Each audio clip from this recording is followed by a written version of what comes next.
Hello guys, ഇനി ഒരു calligraphy ആയാലോ? കാലിഗ്രഫി ചെയ്യാൻ കാലിഗ്രഫി പേന തന്നെ വേണമെന്നില്ല കേട്ടോ. ഇതുപോലെ ഈ വീഡിയോയിൽ കാണുന്ന പോലെ 2 പെൻസിൽ നല്ല റബ്ബർ ഇട്ടിട്ട് അഡ്ജസ്റ്റ് ആക്കി വെച്ചാൽ നല്ല വൃത്തിക്ക് തന്നെ നമുക്ക് വരയ്ക്കാൻ പറ്റും. അതിൻ്റെ പിന്നെ മുക്കും മൂല ഭാഗങ്ങളിലൊക്കെ ഒന്ന് യോജിപ്പിച്ച് കൊടുത്താൽ മതി. അതിനുശേഷം നല്ലതുപോലെ തന്നെ വരയ്ക്കണം.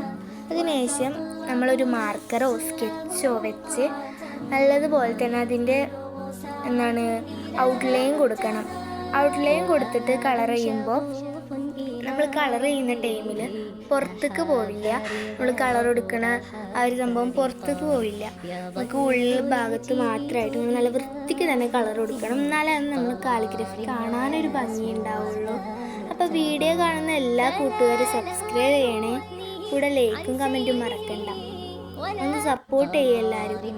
നല്ല വൃത്തിക്ക് തന്നെ കളർ എടുക്കണം. നിങ്ങൾക്ക് വേണ്ട ക്രാഫ്റ്റ്സോ ആർട്സോ എന്തെങ്കിലുമൊക്കെ നിങ്ങൾക്ക് വേണ്ടത് കമൻറ്റ് ചെയ്താൽ അതുപോലെ ഞങ്ങൾ ചെയ്യുന്നതായിരിക്കും. നിങ്ങൾക്ക് വേണ്ട എന്ത് ക്രാഫ്റ്റ്സ് ആയാലും ആർട്സ് ആയാലും ഇതുപോലത്തെ എന്തെങ്കിലും സംഭവങ്ങളായാലൊക്കെ ഒന്ന് കമൻറ്റ് ചെയ്താൽ ഞങ്ങൾ അതുപോലെ ചെയ്തു തരുന്നതായിരിക്കും കേട്ടോ. നല്ല വൃത്തിക്ക് തന്നെ ഈ കാലിഗ്രഫി ഔട്ട്ലൈൻ ചെയ്തതിൻ്റെ ഉൾഭാഗം മുഴുവൻ നല്ല വൃത്തിക്ക് തന്നെ സ്കെച്ച് വെച്ചിട്ടോ പെയിൻറ്റ് വെച്ചിട്ടോ നല്ല മാർക്കേഴ്സ് വെച്ചിട്ടോ നല്ല വൃത്തിക്ക് തന്നെ കളർ കൊടുക്കാം. ബ്ലാക്കും പിന്നെ ഡാർക്ക് ബ്ലൂ ഒക്കെ ഇരിക്കും കേട്ടോ കാലിഗ്രഫിക്ക് വൃത്തി ഉണ്ടാകുന്ന കളേഴ്സ്. നിങ്ങൾക്ക് അതിനനുസരിച്ച് നോക്കിയിട്ട് ചെയ്യാവുന്നതാണ്. എല്ലാ ഭാഗവും നല്ല വൃത്തിക്ക് തന്നെ നമ്മൾ കളർ കൊടുത്ത് ചെയ്യണം. പിന്നെ പുറത്തേക്ക് പോയ ഭാഗങ്ങളൊക്കെ കുറച്ചൊന്ന് അടിപൊളിയാക്കാൻ വേണ്ടി നല്ലൊന്ന് സെറ്റാക്കാൻ വേണ്ടിയിട്ട് നമ്മളൊരു ബ്ലാക്ക് പേന വെച്ചിട്ടൊന്ന് ഔട്ട്ലൈൻ ചെയ്തെടുക്കുന്നുണ്ട്. അതിനുശേഷം ഇതിൻ്റെ മറ്റേ ഷെത്തും ഫത്തഹും ഒക്കെ ഇടാൻ വേണ്ടിയിട്ട് ഇടുന്നുണ്ട്. ഞാൻ ഷെത്തും ഫത്തഹും എന്നൊക്കെ പറഞ്ഞത് ഇതിൻ്റെ ഹർക്കത്തുകളാണ് കേട്ടോ. അത് അറബി വേർഡാണ്. അതൊക്കെ ഇട്ട് കൊടുക്കുന്നുണ്ട്. അതൊക്കെ നല്ല വൃത്തിക്ക് തന്നെ ഇട്ടാലാണ് കാലിഗ്രഫിക്ക് മുഴുവനായിട്ടൊരു വൃത്തി കിട്ടുള്ളൂ, നല്ല ഫിനിഷിങ് കിട്ടുള്ളൂ.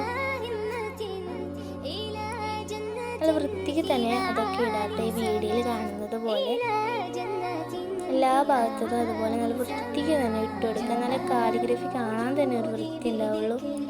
എല്ലാം നല്ല ഫിനിഷിങ്ങിൽ നമ്മൾ ചെയ്തെടുത്താലാണ് അടിപൊളിയാവുള്ളൂ കേട്ടോ.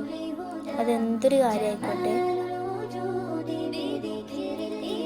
അപ്പോൾ നല്ലതുപോലെ തന്നെ എല്ലാ ഭാഗവും ഒന്ന് വരച്ചെടുക്കുക. ഇനി ഞങ്ങൾക്ക് ഈ പെൻസിൽ കിട്ടുന്നത് എങ്ങനെ വരക്കുന്നതും എന്നൊക്കെ അറിയാൻ വേണ്ടിയിട്ട് ഒരു ഷോർട്സ് ഞങ്ങൾ ഇടുന്നതായിരിക്കും. എല്ലാവരും ഒന്ന് പോയി കാണുക. എല്ലാം ഒന്ന് മനസ്സിലാക്കി തരാൻ വേണ്ടിയിട്ടൊരു ഷോർട്സ് ഇടുന്നതായിരിക്കും. അപ്പോൾ എല്ലാവരും ഒന്ന് സപ്പോർട്ട് ചെയ്യുക. അപ്പോൾ ഇത്രയേ ഉള്ളൂ. ബായ്.